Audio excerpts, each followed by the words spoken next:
یو ورور پوښتنه کړې وه چې په وترو کې د دعای قنوت پر ځای باندې قل هو الله ویل څنګه دي؟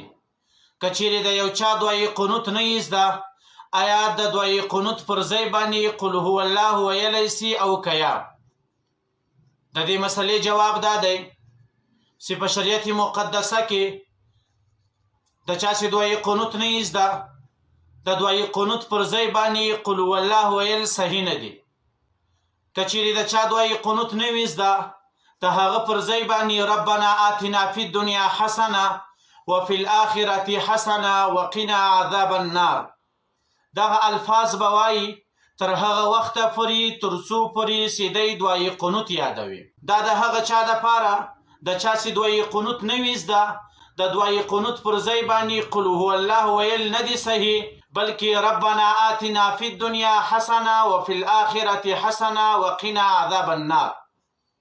افسوس زموږ ستاسو پر حال باندې چې پر موږ تاسو باندې 50-60 کاله تیر سي، داسې کسان خو ډیر سته چې هغو تر اوسه پورې دعای قنوت نه دی یاد.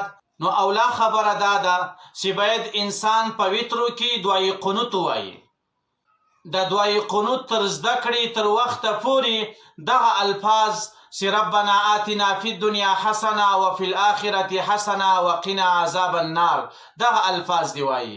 او دا خو بیا ډیره د افسوس خبره ده چې ټوله زندگی تیره سي زموږ ستاسو یو دعای قنوت نه وي زده.